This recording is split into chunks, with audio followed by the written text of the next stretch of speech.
मैं विभा मिश्रा आपके समक्ष पुनः उपस्थित हूँ। माध्यमिक शिक्षा मंडल की नई ब्लूप्रिंट के अनुसार जो प्रश्न बैंक है, इसमें से जो 3 अंक के प्रश्न आने वाले हैं महत्वपूर्ण, उन प्रश्नों को लेके इसके फर्स्ट पार्ट में मैंने क्वेश्चन आंसर 3 अंक के दिए थे। ये सेकंड पार्ट है जिसमें हम पुनः 3 अंक के प्रश्नों को देखेंगे। तो प्रारंभ करते हैं। 1 और 2 यूनिट से 3 अंक के प्रश्न नहीं आने हैं ब्लूप्रिंट के अकॉर्डिंग। यूनिट 3 से जो कुल अंक 16 है, इसमें से 3 अंक का एक प्रश्न आएगा। तो इस यूनिट से 3 अंक के प्रश्न हम देखेंगे। पहला प्रश्न है, उत्पादन फलन से क्या आशय है? तो उत्पादन फलन, इसके अंतर्गत जैसे कि उत्तर लिखा हुआ है कि उत्पादन फलन उपयोग में लाए गए आगतों तथा उत्पादित निर्गतों के मध्य संबंध है। अब आगत क्या है? आगत जो है वो उत्पादन के साधन है। उत्पादन के साधनों के लिए आगत शब्द का प्रयोग किया गया है।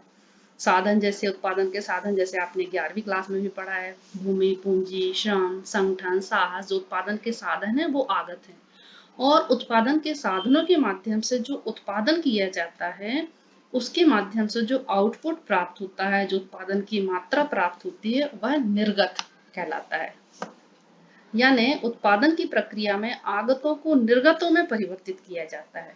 अब कितने आगत लगे, उसका कितना प्रतिफल प्राप्त हुआ, उसके मध्य संबंध बताता है उत्पादन फलन। जबकि तकनीकी ज्ञान की स्थिति दी हुई होती है, तो ये एक स्थिति दी हुई होती है कि उस तकनीकी स्थिति के अनुसार उत्पादन का जो फलन की प्रक्रिया चलती है। तो फलन जो है वो गणितीय शब्द है, यानी उत्पादन और उत्पादन के साधनों के बीच में फलनात्मक संबंध पाया जाता है। जैसे कि सूत्र लिखा हुआ है, पहले अपन सूत्र देख लेते हैं।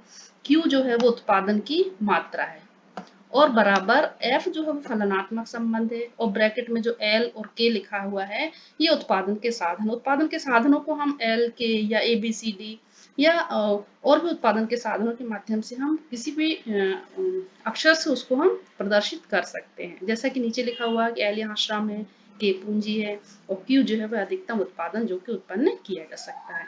अब सूत्र से ही हम परिभाषा बना सकते हैं कि Q जो उत्पादन की मात्रा है और बराबर F जो है ब्रैकेट में L के है, यानी उत्पादन की मात्रा जो है उसके जो उत्पादन के साधनों के माध्यम से उत्पादन किया जाता है, उनके मध्य में फलनात्मक संबंध बताता है उत्पादन फलन।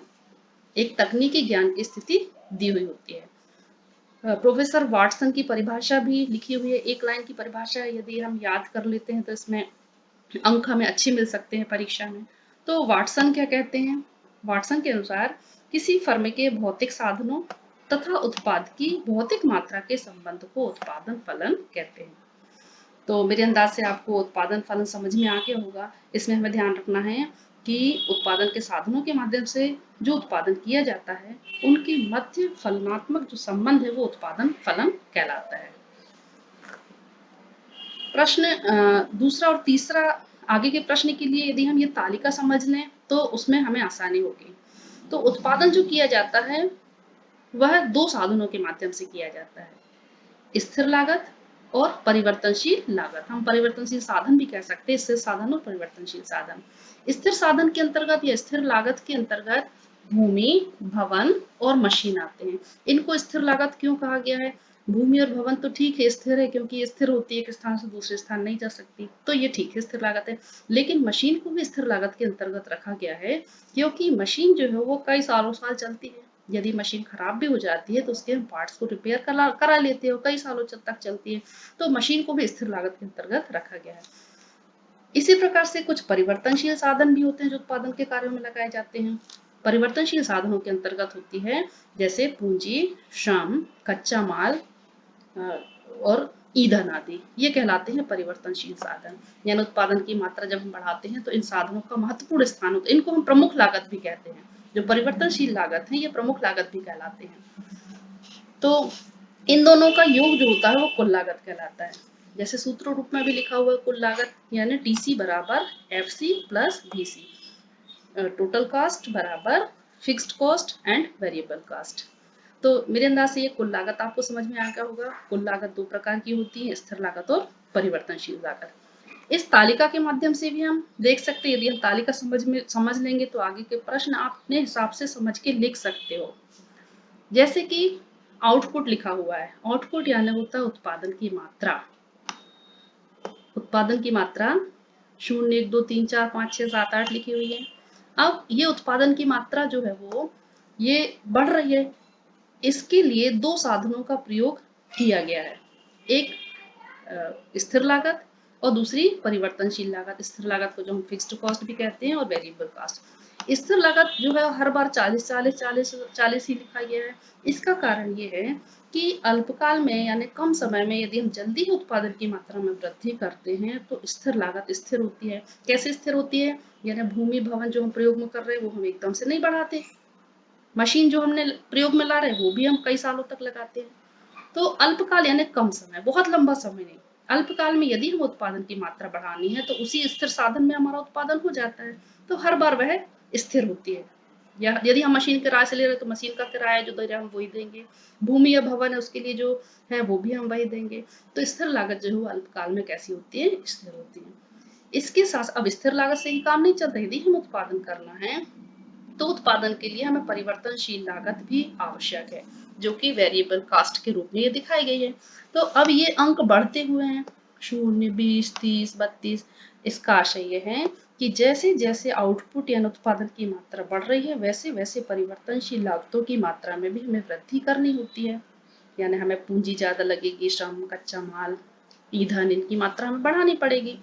तो अल्पकाल में यदि हमें उत्पादन की मात्रा में वृद्धि करनी है तो स्थिर लागतों की मात्रा में वृद्धि नहीं करनी होती है, परिवर्तनशील लागतों की मात्रा में वृद्धि करनी होती है। अब लास्ट वाले कॉलम में टोटल कॉस्ट लिखा हुआ है, ये दोनों लागतों का योग है। 40 और 0 का योग हुआ 40, फिर 40 और 20 60। इस प्रकार से ये कुल लागत जो है वो स्थिर लागत और परिवर्तनशील लागत का योग है। अब इसी से संबंधित अगले प्रश्न है। दूसरा प्रश्न है अल्पकाल को समझाइए। तो अल्पकाल वह समय अवधि, अब देखो इसमें काल लगा हुआ है, काल यानी समय, अल्प यानी कम, लेकिन हमें बताना होगा कि अर्थशास्त्र में अर्थात उत्पादन की प्रक्रिया में अल्पकाल क्या है। तो अल्पकाल वह समय अवधि होती है जिसमें उत्पादन की मात्रा बढ़ाने के लिए केवल परिवर्तनशील साधनों की मात्रा में ही वृद्धि की जा सकती है। अपन ने अभी तालिका में देखा था कि यदि हम अल्पकाल में उत्पादन की मात्रा में वृद्धि करनी है तो केवल परिवर्तनशील साधनों की मात्रा में वृद्धि करनी होगी। आगे स्थिर साधनों की मात्रा में वृद्धि नहीं की जा सकती, क्योंकि स्थिर साधनों की मात्रा में परिवर्तन लाने के लिए आवश्यक समय से कम समय होता है। आवश्यक समय से कम समय यानी अल्पकाल। यानी अल्पकाल में हम ऐसा भी लिख सकते हैं कि अल्पकाल वह अवधि होती है जिसमें स्थिर साधनों की मात्रा में वृद्धि नहीं की जा सकती, केवल परिवर्तनशील साधनों की मात्रा में वृद्धि की जा सकती है। यदि हमें अल्पकाल में उत्पादन की मात्रा में वृद्धि करनी होगी तो अंतिम वाक्य लिखा हुआ है कि अल्पकाल में वस्तु की कीमत के निर्धारण में केवल मांग पक्ष का अधिक प्रभाव पड़ता है। यानी यदि हमें कम समय में, यदि मान लो मांग में वृद्धि हो रही है तो मांग में वृद्धि करने के लिए हम उसके अनुसार पूर्ति का समायोजन नहीं कर सकते। क्यों? क्योंकि इतना हमारे पास समय नहीं होता कि हम और मशीन ले लें और भूमि ले लें और भवन ले लें।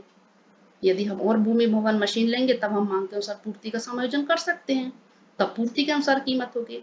तो इसमें केवल मांग के अनुसार कीमत तय होती है। यानी मांग के अनुसार हम पूर्ति जब नहीं बढ़ा पाते हैं मांग, तो उसी कम पूर्ति में ही वस्तु की कीमत बढ़ जाती है। यदि हम बाजार जाते हैं, कुछ वस्तु यदि निश्चित मात्रा में है, उसे बहुत से लोग खरीदने वाले आ जाते हैं, तो क्या होता है? कीमतें क्या हो जाती हैं? बढ़ जाती हैं। तो इसमें हमें कुछ शब्दों को ध्यान में रखना है कि अल्पकाल वह समय अवधि होती है जिसमें केवल परिवर्तनशील साधनों की मात्रा में वृद्धि की जा सकती है और इसमें कीमत के निर्धारण में केवल मांग पक्ष का अधिक प्रभाव होता है।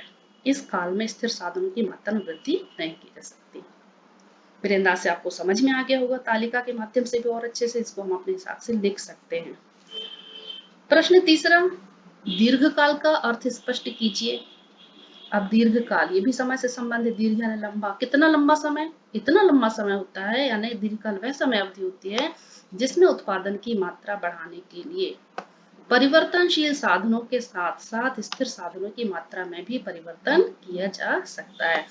अब तालिका में अपन ने देखा था तो उत्पादन के लिए हमें दोनों साधनों की आवश्यकता होती है। स्थिर भी और परिवर्तनशील भी। तो स्थिर साधन अल्पकाल में स्थिर होते थे, अब परिवर्तनशील साधन तो आवश्यक है, लेकिन दीर्घकाल में परिवर्तनशील साधनों के साथ साथ जो स्थिर साधन है उनकी मात्रा में भी वृद्धि की जाए। यानी इतना समय होता है कि यदि बहुत अधिक मांग है तो एक मशीन की जगह 2 मशीन लगा सकते हैं, भूमि बढ़ा सकते हैं, भवन बढ़ा सकते हैं, पूरी टेक्नोलॉजी हम परिवर्तित कर सकते हैं पूर्ति के अनुसार मांग का समायोजन करने के लिए। तब क्या होता है, जैसा कि अंतिम वाक्य में लिखा हुआ है कि दीर्घकाल में वस्तु की कीमत के निर्धारण में मांग की तुलना में पूर्ति का अधिक प्रभाव होता है। यानी इतना समय होता है कि उत्पादन और हो जाता है, जब उत्पादन बढ़ जाता है, बाजार में मात्रा बढ़ जाती है तो कीमतें कम होने लगती हैं, पूर्ति के अनुसार कीमत का निर्धारण होता है। अंतिम वाक्य क्या लिखा हुआ है कि दीर्घकालीन अवधि में स्थिर व परिवर्तनशील साधनों के बीच अंतर समाप्त हो जाता है। इसमें ये बात है कि स्थिर और परिवर्तित, चूंकि यानी दोनों साधन बढ़ रहे हैं तो स्थिर साधन में क्या हो रहे हैं, परिवर्तित यानी बढ़ रहे हैं, यदि हम उनकी मात्रा बढ़ा रहे हैं यानी परिवर्तनशीलता आ गई। अब इसमें स्थिर और परिवर्तनशील साधनों के बीच अंतर समाप्त होता है। कहने का आशय यह है कि दोनों साधनों की मात्रा में यह परिवर्तन किया जा सकता है, जो स्थिर साधन है वो भी परिवर्तित हो जाते हैं। अब अगले प्रश्न के लिए पुनः इस तालिका में हम ध्यान देंगे। इस तालिका में पहला कॉलम है लेबर, फिर total product, marginal product. Labour यानी श्रम, टोटल प्रोडक्ट यानी कुल उत्पादन, और मार्जिनल प्रोडक्ट यानी होता है सीमांत उत्पादन।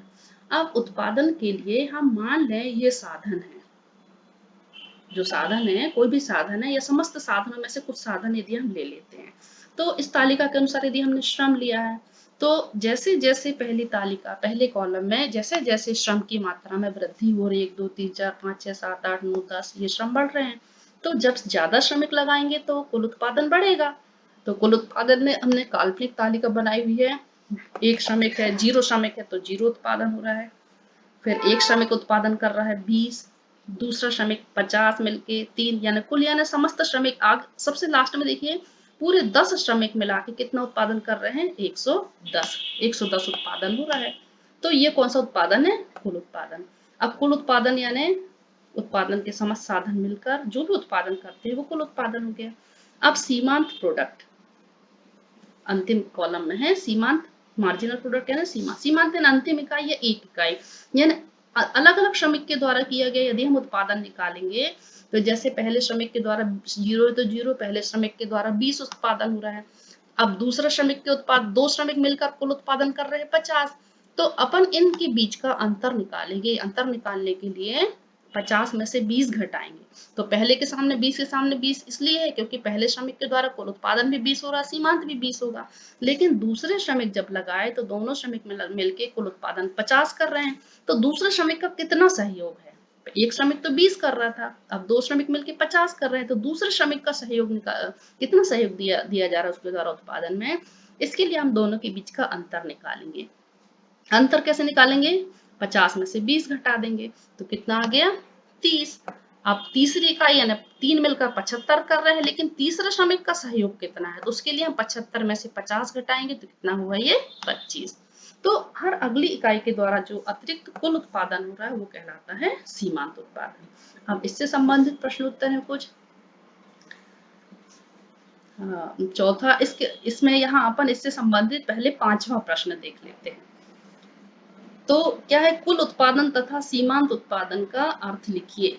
कुल उत्पादन तालिका समझ गए तो आप समझ में आ जाएगा ये आसानी से।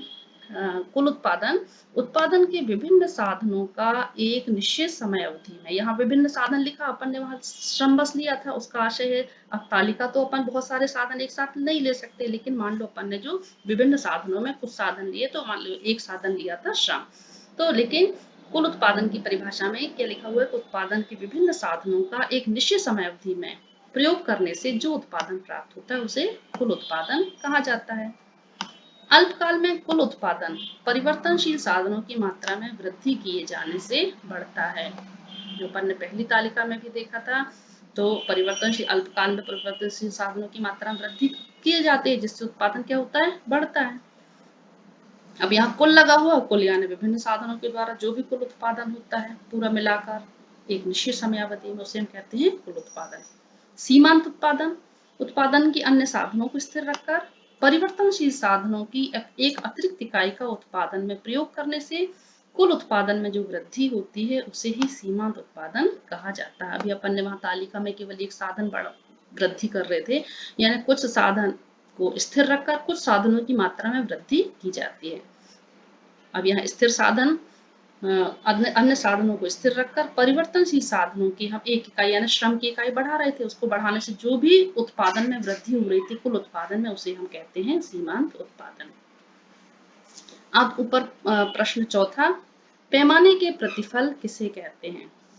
तो पैमाने के प्रतिफल का संबंध भी वही तालिका से है जो अपन ने अल्पकाल में देखा था कि अल्पकाल में केवल परिवर्तनशील साधनों की मात्रा में वृद्धि की जाती है, तो उसे हम कहते हैं अनुपात। लेकिन दीर्घकाल में अपन ने ये भी देखा था कि उसमें स्थिर और परिवर्तनशील दोनों साधनों की मात्रा में वृद्धि की जाती है। जब दोनों साधनों की मात्रा में वृद्धि की जाती है तो उसका संबंध अपन ने एक प्रश्न में दीर्घकाल से भी देखा था।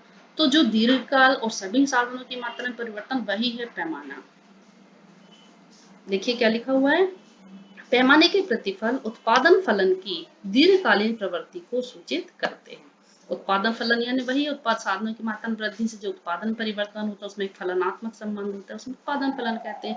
तो इसकी एक दीर्घकालीन प्रवृत्ति को सूचित करता है पैमाने के प्रतिफल। दीर्घकाल में कोई उत्पादन का साधन स्थिर नहीं रहता।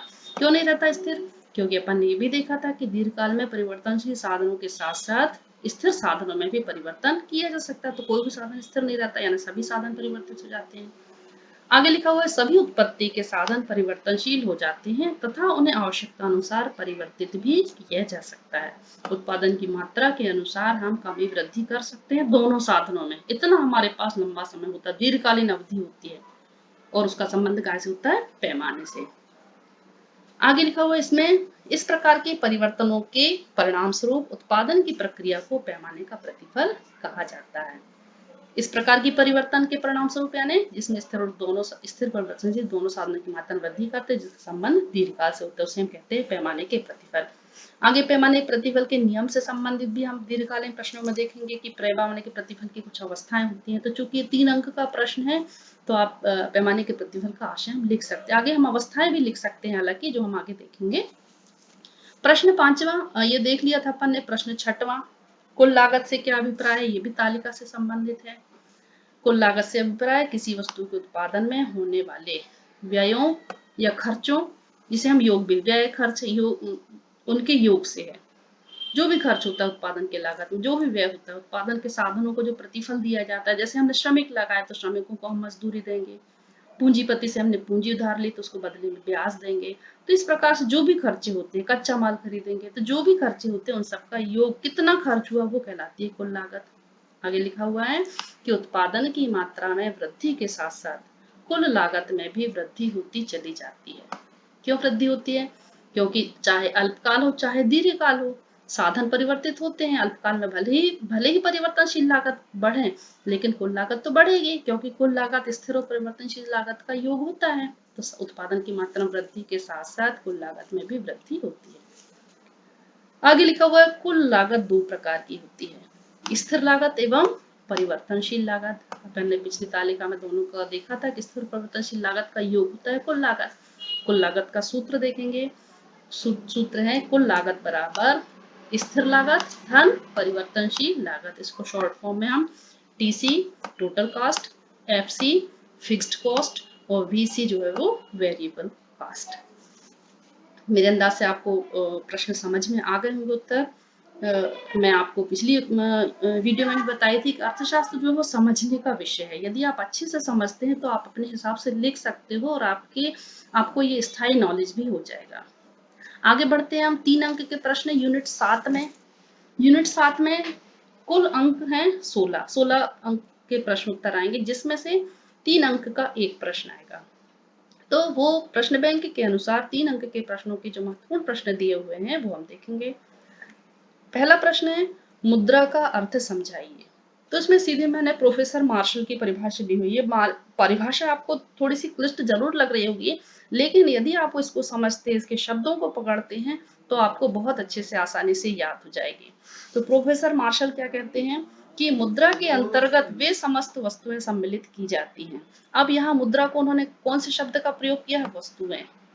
मार्शल ने कहा है कि मुद्रा के अंतर्गत वे समस्त वस्तुएं सम्मिलित की जाती हैं जो किसी समय अथवा किसी स्थान में बिना संदेह या विशेष जांच पड़ताल के वस्तुओं तथा सेवाओं के खरीदने और खर्च चुकाने के साधन के रूप में सामान्यतः प्रचलित रहती हैं। इस परिभाषा को हम समझेंगे अभी कि मुद्रा के अंतर्गत वे सभी वस्तुएं सम्मिलित की जाती हैं जो किसी समय, जब हम मुद्रा का प्रयोग करते हैं तो हम हर समय नहीं करते, किसी विशेष समय में करते हैं। तो किसी समय अथवा किसी स्थान विशेष में जब हम मुद्रा का प्रयोग करते हैं तो समय भी कहीं निश्चित होता है, हम हर समय मुद्रा का प्रयोग नहीं करते, और किसी स्थान विशेष में करते। हर स्थान में हम मुद्रा का प्रयोग नहीं करते। जहां हम वस्तुएं खरीदने या बेचने जाते हैं वही मुद्रा का प्रयोग होता है, और हर समय नहीं होता। जब हम मुद्रा का प्रयोग करते हैं तभी उसी समय होता है। तो इन्होंने पहले पहले कौन सा शब्द हमें ध्यान रखना है? मुद्रा के अंतर्गत समस्त वस्तुएं सम्मिलित की जाती है जो किसी समय अथवा किसी स्थान में। अब बिना संदेह या विशेष जांच पड़ताल की जब हम मुद्रा का प्रयोग करते हैं तो मुद्रा के प्रयोग में हमारे मन में या सामने वाले के मन में किसी भी प्रकार का कोई संदेह नहीं होता, कोई शक नहीं होता, और ना ही वो किसी विशेष प्रकार की जांच पड़ताल करता है मुद्रा के लिए कि विशेष यंत्र से या विशेष रूप से वो देखे कि ये वास्तव में मुद्रा है कि नहीं। मुद्रा में विशेष चिन्ह होते हैं, हस्ताक्षर होते हैं गवर्नर के, तो उसको हम तो कहते हैं छोटा छोटा बच्चा भी मुद्रा पहचान जाता है। तो उसके लिए हमें कोई विशेष जांच पड़ताल की आवश्यकता नहीं होती, या मुद्रा के बारे में हमें कोई संदेह नहीं होता कि ये मुद्रा नहीं है। तो उन्होंने मार्शल ने कहा है कि बिना संदेह या विशेष जांच पड़ताल के वस्तुओं तथा सेवाओं के खरीदने। अब मुद्रा का प्रयोग हम वस्तुओं को खरीदने के रूप में भी करते हैं और सेवाओं के खरीदने। वस्तु यानी जो हमको दिखाई देती हैं, खरीदते हैं, बेचते हैं, और सेवा यानी जैसे यदि हम स्कूल बस से आ रहे हैं, टैक्सी से आ रहे हैं तो हम सेवा ले रहे हैं, डॉक्टर को दिखा रहे हैं तो उनको फीस दे रहे हैं, तो ये सेवाओं का प्रयोग, सेवाओं के रूप में मुद्रा का प्रयोग करें। अब उनको खरीदने और खर्च चुकाने के साधन के रूप में, यदि हम उनको खरीद रहे हैं या फिर हम उससे संबंधित उनका खर्च दूसरे को चुका रहे हैं, और साधन के रूप में मुद्रा जो है वो एक साधन है। साधन यानी मुद्रा के माध्यम से ही हम विभिन्न आवश्यकताओं की पूर्ति करते हैं। माध्यम से, तो माध्यम यानी क्या हुआ? साधन। अब साधन के रूप में सामान्यतः प्रचलित है, यानी सामान्य रूप से सभी लोग इसका प्रयोग प्रचलन में मुद्रा के लिए करते हैं। मेरे अंदाज से आपको परिभाषा समझ में आ गई होगी। तो इन्होंने वस्तुओं शब्द का प्रयोग किया, किसी समय अथवा किसी स्थान का प्रयोग किया, विशेष संदेह या जांच पड़ताल शब्द का प्रयोग किया, और सामान्यतः प्रचलन का। मुद्रा के अंतर्गत वे समस्त वस्तुएं सम्मिलित की जाती हैं जो किसी समय अथवा किसी स्थान में बिना संदेह या विशेष जांच पड़ताल के वस्तु तथा सेवाओं के खरीदने और खर्च चुकाने के साधन के रूप में सामान्यतः प्रचलित रहती हैं। तो मुद्रा के अर्थ में हम सीधे सीधे यह परिभाषा भी लिख सकते हैं, या दीर्घ उत्तरीय प्रश्न यदि आ रहे हैं तो उसमें भी आपकी यह परिभाषा जो है वो आ सकती है। प्रश्न दूसरा, वस्तु विनिमय किसे कहते हैं? विनिमय, विनिमय यानी लेन देन, आदान प्रदान। वस्तु विनिमय, जब वस्तु से वस्तु का प्रयोग होता है, यानी इसमें मुद्रा का प्रयोग नहीं होता। तो देखेंगे इसमें क्या लिखा हुआ है कि जब किसी वस्तु या सेवा के बदले किसी दूसरी वस्तु अथवा सेवा का लेन देन किया जाता है तब इसे वस्तु विनिमय कहा जाता है। विनिमय की इस पद्धति में मुद्रा का प्रयोग नहीं किया जाता। जैसे एक गाय के बदले एक बोरा अनाज। अब यहाँ वस्तु और सेवा का प्रयोग किया, हम देखते हैं कि यदि हम वस्तु का वस्तु से लेन देन कर रहे हैं, यानी हमने एक बोरा गेहूं ले लिया, दूसरे को एक बोरा चावल दे दिया। सेवा का प्रयोग भी कर सकते हैं, यदि कोई किसी के खेत में काम कर रहे हैं उसके बदले हमने अनाज दे दिया।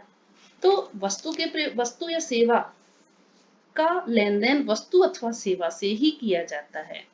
जब किसी वस्तु या सेवा के बदले दूसरी वस्तु अथवा सेवा का लेन देन किया जाता है तब इसे वस्तु विनिमय कहा जाता है। तो इसमें मुद्रा का प्रयोग नहीं होता, जैसे गाय के बदले एक बोरा अनाज। प्रश्न तीसरा, मुद्रा की मांग किसे कहते हैं? तो मुद्रा की मांग से आशय व्यक्तियों द्वारा नगद, तरल या द्रव्य रूप में मुद्रा की मांग से होता है। अब तरल एवं द्रव्य मुद्रा को क्यों कहा है? नगद मुद्रा यानी जो नगद मुद्रा होती है, जो पैसे होते हैं, उसको हम तरल या द्रव्य मुद्रा भी कहते हैं। ये इसलिए कहते हैं कि तरल या द्रव्य यानी होता है पानी। जो तरल या द्रव्य मुद्रा से, जैसे जिस प्रकार से हम पानी को किसी बर्तन में रखते हैं और वह उस पानी जो है उसी का आकार ले लेता है। लोटे में रखेंगे तो लोटे का आकार ले लेगा, किसी भी बर्तन में रखेंगे तो उसका आकार ले लेगा। इसी प्रकार से नगद मुद्रा हम जिस क्षेत्र में खर्च करेंगे उसी का आकार ले लेगा। मकान खरीद रहे तो मकान का आकार ले लेगा। कुछ स्कूल बनवा रहे तो स्कूल का आकार ले लेगा, पार्क बनवा रहे तो पार्क का आकार ले लेगा, दैनिक आवश्यकताओं की वस्तुओं। तो इसलिए मुद्रा, नगद मुद्रा को उसका तरल या द्रव्य रूप कहा गया है। तो मुद्रा की मांग से आशय व्यक्तियों के द्वारा नगद, तरल या द्रव्य रूप में मुद्रा की मांग करना है। व्यक्ति मुद्रा की मांग क्यों करते हैं? क्योंकि वो दैनिक आवश्यकताओं की पूर्ति या सौदे करने के लिए वो मुद्रा की मांग करते हैं। यही है मुद्रा की मांग से आशय। अब आगे हम देखेंगे मुद्रा की मांग का संबंध जो होता है एक ब्याज दर से होता है। यानी व्यक्ति यदि मुद्रा की मांग कर रहे हैं तो उसका संबंध एक ब्याज दर से होता है। कैसे होता है? तो जैसे आगे लिखा हुआ है कि द्रव्य मुद्रा की कितनी मात्रा, द्रव्य मुद्रा यानी नकद मुद्रा, उसकी कितनी मात्रा लोग अपने पास रखना पसंद कर रहे हैं। नकद मुद्रा व्यक्ति रखते हैं अपने दैनिक आवश्यकताओं की पूर्ति के लिए, या अचानक कोई विपत्ति आ जाए तो उसके लिए भी रखते हैं। तो द्रव्य मुद्रा की कितनी मात्रा लोग अपने पास रखना पसंद करते हैं, यह ब्याज की दर पर निर्भर करता है। कैसे ब्याज की दर पर निर्भर करता है? यदि बैंक में जमाओं पर ऊंचा ब्याज मिल रहा है तो अपने पास क्यों रखेंगे व्यक्ति? उससे वो ब्याज कमाना चाहेंगे ना। तो यदि बैंक में जमाओं पर ब्याज दर अधिक दी जा रही है तो लोग अपने पास नगद मुद्रा रखना कम पसंद करेंगे। वो ज्यादा मुद्रा बैंक में जमा करेंगे, तब उन्हें ऊंची दर से उनको ब्याज प्राप्त होगा। जैसा कि लिखा हुआ है, यदि बैंक में के द्वारा जमाओं पर अधिक ब्याज दिया जा रहा है तब लोग अपने पास कम मात्रा में नगद रखना पसंद करेंगे, अर्थात कम मुद्रा की मांग करेंगे। मुद्रा की मांग तरल रूप में अपने पास नहीं रखेंगे, वो मांग कम करेंगे, क्योंकि नगद मुद्रा से उनको बैंक में जमा पर अधिक ब्याज दिया जा रहा है। दूसरी तरफ अब यदि लोगों के पास बैंक में कम मुद्रा जमा की जाती है, यानी अपने पास नगद रख रहे हैं और बैंक में कम जमा कर रहे हैं। अब बैंक का व्यवसाय का क्या होता है? बैंक क्या करते हैं? लोगों की जमा को करते हैं एक निश्चित ब्याज दर पर, और उससे भी ऊंची ब्याज दर पर वो लोगों को ऋण देते हैं। तो जैसे कि लिखा हुआ है, यदि लोगों के द्वारा बैंक में कम मुद्रा जमा की जाती है, यानी बैंक के पास लोगों को ऋण देने के लिए कम मात्रा में मुद्रा उपलब्ध होगी, जिससे ब्याज की दर बढ़ जाएगी। यदि कम मात्रा में मुद्रा है तो यहाँ फिर वो ब्याज की दर क्या कर देंगे? बढ़ा देंगे, क्योंकि उनके पास उपलब्धता, उसकी पूर्ति कम होगी, तो ब्याज की दर बढ़ा देंगे। तत्पश्चात आवश्यकता पड़ने पर लोगों के द्वारा ऊंची ब्याज दर पर कम मुद्रा की मांग की जाएगी। वो बैंक से मुद्रा चाहेंगे और मुद्रा की उनके उस पर यदि उनको ब्याज की दर ऊंची मिल रही है तो मुद्रा की मांग जो है वो कम की जाएगी, क्योंकि उनको महंगी मुद्रा मिलेगी। अगला प्रश्न, मुद्रा की पूर्ति को समझाइए। तो मुद्रा की पूर्ति के अंतर्गत लोगों के पास कुल चलार्थ मुद्रा, चलार्थ यानी जिसे हम कहते हैं करेंसी, हर देश की अपनी करेंसी होती है, जैसे भारत में रुपया चलन में है। तो इसके अंतर्गत लोगों के पास कुल चलार्थ जो मुद्रा है तथा लोगों की बैंकों में कुल मांग जमा राशियों को शामिल किया जाता है। कुल चलार्थ मुद्रा के अंतर्गत, जैसे कि नीचे मैंने रेड अक्षर से लिखा हुआ है, चलार्थ का अर्थ है सिक्के एवं कागजी नोट। जो सिक्के और कागजी नोट जो होते हैं जिनका लेन देन प्रयोग होता है वो चलार्थ कहलाता है। और मांग जमा के अंतर्गत लिखा हुआ है जैसे कि मांग जमा जो चेक के द्वारा चाहे जब निकाली जा सके, क्योंकि एक सावधि जमा भी होता है, सावधि यानी निश्चित अवधि के लिए, तो विशेष कंडीशन छोड़कर हम उस जमा को उस पूरी अवधि होने पर ही निकाल सकते हैं। लेकिन जो दूसरे खाते के रूप में जमा होती है, जो कि मांग जमा कहलाती है, चालू खाता, बचत खाता, उसको हम जब चाहे अपनी मुद्रा निकाल सकते हैं। तो यहाँ मुद्रा की पूर्ति से आशय है चलार्थ तथा लोगों की बैंक में मांग जमा राशियों को शामिल किया जाए, यही मुद्रा की पूर्ति का आशय है। इसके अलावा अतिरिक्त कुछ बात लिखी हुई है कि केंद्रीय बैंक एवं व्यापारिक बैंक, अब इसमें किस किस को शामिल नहीं किया जाता ये हम देखेंगे कि केंद्रीय बैंक एवं व्यापारिक बैंकों को इसमें शामिल नहीं किया जाता। क्यों नहीं किया जाता? क्योंकि इनके पास तो संचित मुद्रा होती है। आगे केंद्रीय बैंक या कोषालयों में रखी गई नगद मुद्रा, व्यापारिक बैंकों की वह नगद मुद्रा जो उन्हें अपने पास तथा केंद्रीय बैंक के पास रखना अनिवार्य है। व्यापारिक बैंक जो होते हैं वो केंद्रीय बैंक के पास एक निश्चित विशेष जो कोषानुपात उनके द्वारा तय होता है, वो एक निश्चित अनुपात की राशि वो रिजर्व बैंक के पास भी रखते हैं और कुछ अपने पास भी रखते हैं, जिसका मुद्रा का के रूप में उसका लेन देन के रूप में प्रयोग नहीं करती, ये रिजर्व बैंक तय करता है।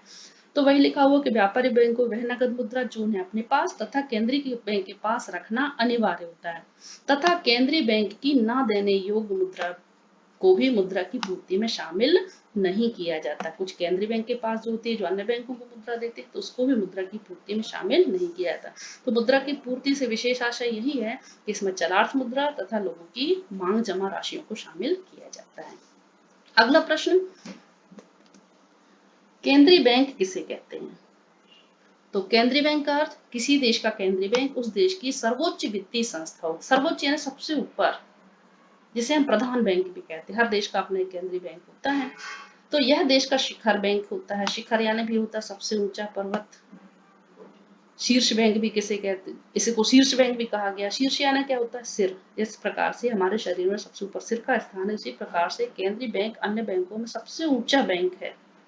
देश के अन्य बैंक इसी के नियंत्रण में कार्य करते हैं। जो सर्वोच्च बैंक शिखर जो इसे माना गया है केंद्रीय बैंक, जिसका नाम भारत का केंद्रीय bank reserve bank of India है, इसके अधीनस्थ ही, इसके नियंत्रण में ही सारे बैंक होते हैं, व्यापारी बैंक।